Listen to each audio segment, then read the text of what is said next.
আপনি চিন্তা করবেন না, ছেলে যখন ভালো ছেলে, ভালো ঘরে ভালো মেয়ে পেয়ে যাবে। বর তৈরি, বরযাত্রী তৈরি।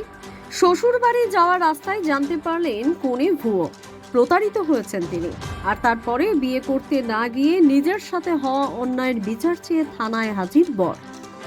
বিয়ে প্রতারণার এই ঘটনা ঘিরে তোলপাড় কাটোয়া। অভিযোগ, বিয়ের প্রতিশ্রুতি দিয়ে ভুয়ো গল্প সাজিয়ে উধাও কনে, বন্ধ ফোন। কি কাণ্ড! বিয়ের দিন নিখোঁজ কনে, ফোন বন্ধ কনে পক্ষের। বর বেশে থানায় হাজির যুবক। জানা গিয়েছে, নদিয়ার মাটিয়ারির বাসিন্দা নয়ন ঘোষের সঙ্গে 6 মাস আগে বন্ধুর বিয়েতে পরিচয় হয় বর্ধমানের দত্তপাড়ার বাসিন্দা বিয়েটি। অনলাইনের মাধ্যমেই সম্পর্ক গড়ে ওঠে তাদের। এরপর 6 মাস ধরে অনলাইনেই কথাবার্তা চলতে থাকে তাদের। এর মাঝেই একদিন তারা দুজনেই সিদ্ধান্ত নেন বিয়ে করার। এরপর নয়নের বাড়ির লোক বিয়ের কথাবার্তা বলাতে বিউটি তার মাসির বাড়ির ঠিকানা দেন কাটোয়ার গোয়ালপাড়া ঘাটের কাছে। তবে দুপক্ষের সামনাসামনি কারোর সঙ্গেই দেখা না হওয়ায় ফোনেই বিয়ের দিন ঠিক হয়েছিল তাদের। যদিও 17 তারিখ বিয়ের কোনো দিন না থাকায় বিউটি জানায়, আমার দাদুর মৃত্যুবার্ষিকী শেষ হবে 16 তারিখ, তাই 17 তারিখ বিয়েটা হোক।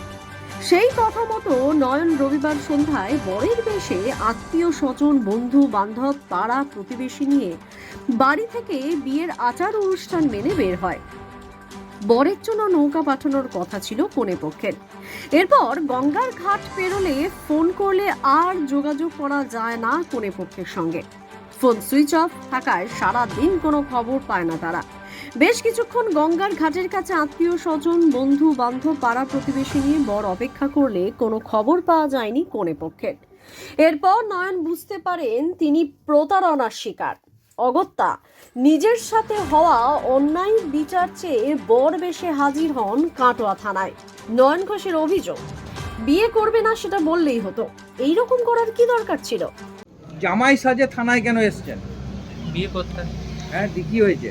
এখানে এসে ওরা মেয়ের বাড়ির লোক, মাসির বাড়ি থেকে হওয়ার কথা ছিল, ওরা বেইমানি করেছে আমার সঙ্গে। এখন তারা মাসির বাড়ি খুঁজে পাননি? না, কি হয়েছে? বললে মাসির বাড়ির ঠিকানা দিয়েছে গোয়ালপাড়া বাঁধের ধারে বাড়ি। ওখানে এসে ঠিকানা পাইনি, বলছে বলপাড়া ঘাটে নৌকা পাঠিয়েছি, হ্যাঁ, তোমরা বলপাড়া ঘাট থেকে তোমাকে নিয়ে আসবো। ঘাটে এসে কথা হলো, তারপরে বললো যাচ্ছে, তারপরে আর লোক আসেনি। আপনি কি করেন? আমি জয়পুরে থাকি, জুয়েলারি কাজ করি। কিভাবে পরিচয় হয়েছিল মেয়ের সঙ্গে? মেয়েটার একটা বান্ধবীর সঙ্গে আমার একটা বন্ধুর বিবাহ হয়, সেই থেকে যোগাযোগ। মেয়েটার সঙ্গে দেখা হয় 2-3বার, দেখাও হয়েছে মেয়েটার সঙ্গে 2বার। এখন কি করবেন? এখন আমরা কি করব, কেস করলাম থানায়, এবার বাড়ি যাচ্ছি। থানায় বললো তদন্ত করে আমাদের হয়ে জানাবে। আমরা জানতে চাই এইটাই, আজকে তো বিয়ের ডেট ছিল না, তারা আজকে বিয়ে করতে এলেন হঠাৎ? আজকে ওদের 28 তারিখে প্রবলেম ছিল একটা, ওর একটা দাদু মারা গিয়েছিল। বছর কি হয় না হলে বিয়ে হয় না, বছর কি হয়েছে 28 তারিখে। আজকে 30 তারিখে স্টাডি করে দিয়ে দেবো বাড়িতে, রবিবার বাড়িতে উকিল ডেকে স্টাডি করে। আমরা শুধু একটা জিনিসই জানতে চাই, ওনারা আগে না মানা, ওরা এরকম কেন করলে, এটা হচ্ছে তদন্ত। ওরা তো বলেই দিতে পারতো যে না আমরা বিয়ে দেবো না, আমাদের সঙ্গে এরকম কেন? মেয়ের নাম কি? এটার নাম বিউটি। বিউটি কি? বিউটি ভট্টাচার্য। মেয়ের বাবার নাম অসিত ভট্টাচার্য।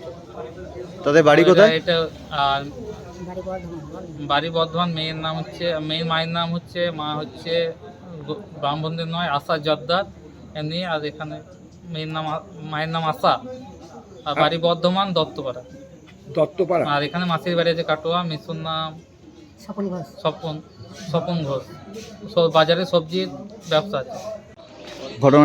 ঘটনাটা ওই যে ফোনে যোগাযোগ, ছেলে আমার ফোনে দেখতে মেয়ে দিয়ে, মেয়ের মাসি, মা, বাবা সবাই বললো দিয়ে দেবো। হ্যাঁ, দিয়ে দেবো। দিয়ে একদিন ওরা যাবো বললো, দিয়ে গেল না। যে আমাদের বললো তোমরা এসো, যে আমাদের একজন এলো, কাটা থেকে ঘুরে গেল, তারা পাত্তা দিল না। তাও যোগাযোগ করলো যে আমরা 28 তারিখ বিয়ে দেবো, তাই বললো অনুষ্ঠান করে 28 তারিখ বিয়ে দেবো বলে। তখন বললো 28 তারিখে আমাদের একটা অসুবিধা হচ্ছে, তাইলে 30 তারিখে রবিবার হচ্ছে, রবিবারে আমরা কোর্টে থেকে স্টার্ট করে দেবো।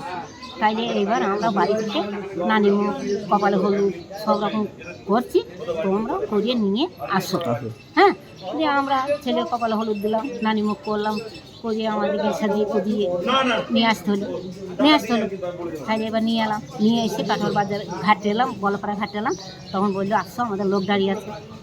লোক নাই, দাঁড়িয়ে থাকি। দিয়ে তারপরে ফোন করলো, বললো যে আসো কাটোয়ার ঘোষপাড়ার বাঁধাঘাটের কাছে এসো। ওখানে গিয়ে ফোন করলাম, ফোন তুললো, বললো 5 মিনিট পর আমাদের লোক যাচ্ছে, তোমরা দাঁড়াও। দিয়ে 5 মিনিট ছেড়ে 1 ঘন্টা হয়ে গেল, দাঁড়িয়ে আছি, কোনো ব্যাপার নেই। দিয়ে তারপরে মেলা পাবলিক দাঁড়িয়ে গেল।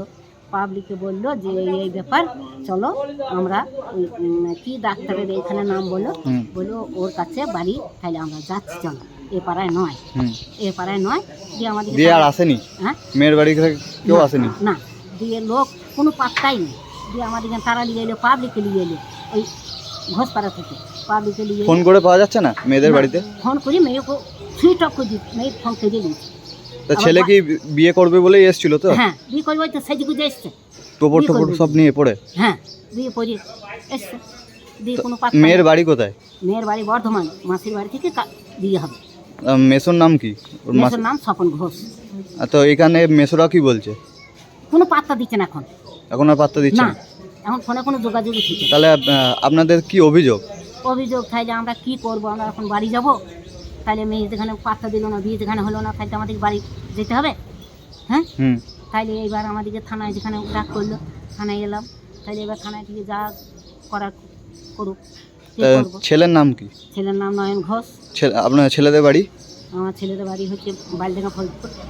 আর মেয়েদের বাড়ি বর্ধমান? হ্যাঁ, কাটোয়া থেকে বিয়ে হওয়ার কথা ছিল? হ্যাঁ। দ্য সহজ পাঠ, সহজ কথা, সঠিক তথ্য।